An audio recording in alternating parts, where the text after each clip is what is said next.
Por que Israel e Palestina vivem em guerra? Eu aposto que você já se fez essa pergunta. Saiba que este conflito tem motivações históricas, religiosas, econômicas e políticas e que remonta a tempos anteriores ao nascimento de Cristo. Você quer saber um pouco mais sobre este conflito desde as suas origens? Vai à ação, afinal de contas isso aqui é um vídeo de geografia, não é mesmo? O território palestino está localizado entre o Mar Mediterrâneo, o Rio Jordão e o Mar Morto, lá no Oriente Médio. Bom pessoal, o que vocês têm que saber é que este conflito é mais antigo do que andar pra frente e ele remonta lá da época anterior ao nascimento de Cristo. Porém, vamos iniciar aqui a nossa narrativa do nascimento de Cristo em diante, certo? Bom, nesta época, o lugar que hoje é conhecido como Palestina era a região onde viviam os judeus, que era o reino de Israel, que por sua vez era dominado pelo Império Romano. E já nessa época haviam conflitos, né, entre os judeus que viviam no reino de Israel e o próprio Império Romano, sendo um dos mais notáveis o que aconteceu no ano 70 depois de Cristo, onde os judeus se rebelaram e entraram em guerra contra os romanos. Porém, os judeus saíram derrotados e foram expulsos das suas terras. Outro embate marcante aconteceu no ano 130 depois de Cristo, onde os judeus novamente entraram em guerra contra o Império Romano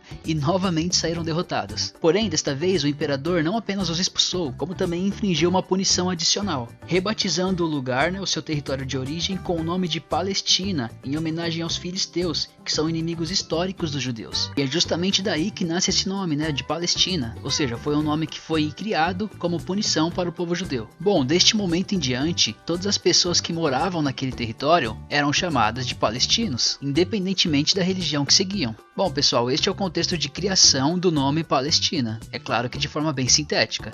Bom, agora vamos dar um pequeno salto histórico e chegar ali no ano de 1516-1517, que foi quando o Império Turco-Otomano assume o controle da região, já depois da queda do Império Romano.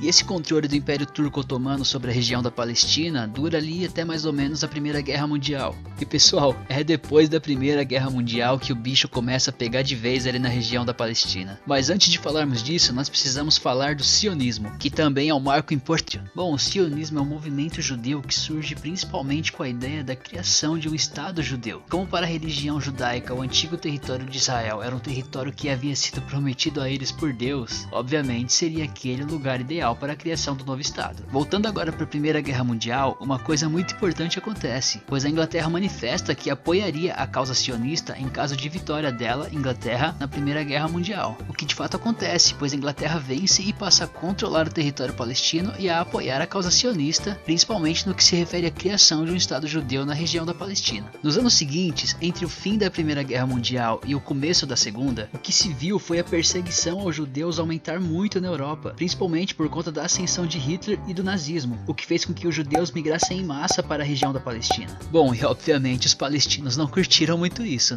o que fez com que os conflitos entre esses povos se intensificassem ainda mais. Já depois da Segunda Guerra Mundial e do Holocausto, que foi aquele terrível massacre aos povos judeus, aumentou-se muito a demanda internacional pela criação de um Estado para os judeus, o que fez com que a ONU aprovasse, no ano de 1947, um plano de partilha do território palestino em dois estados, um judeu ocupando 57% da área e o outro palestino árabe, que ficou com o restante das terras. E você pode imaginar como essa decisão deixou os palestinos felizes, Era óbvio que ia dar merda. E foi o que de fato aconteceu, pois este episódio agravou ainda mais e intensificou muito os conflitos entre esses povos. Quanta informação, pessoal? Mas respira aí e aguente firme porque ainda tem mais, viu? Outro episódio marcante deste conflito aconteceu em 14 de maio de 1948, que foi a data em que os judeus finalmente fundaram o Estado de Israel na região da Palestina, o que também não agradou nada os árabes que viviam ali na região da Palestina, tanto que um dia depois da criação de Israel, eles declararam guerra ao novo Estado. Não deu nem para os judeus comemorarem.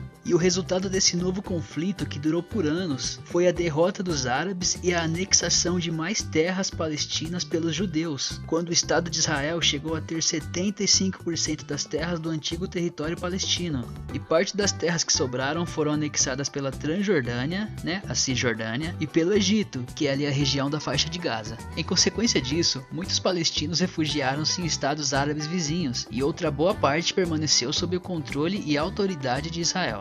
E de lá pra cá, entrando agora no desfecho desta longa e conturbada história, o que se tem visto é a cada vez maior perda de direitos, de liberdade e de terras do povo palestino. Enquanto isso, Israel se consolida como um estado forte e de grande poderio militar, principalmente por terem o apoio dos Estados Unidos. E até os dias atuais, muitos conflitos acontecem naquela região. Fala aí, é muito rotineiro a gente ligar a TV em algum jornal e ver que está acontecendo algum tipo de conflito ali. Tentativas de acordo de paz até acontecem, mas o impasse está longe de ter uma relação pacífica e um final feliz, infelizmente.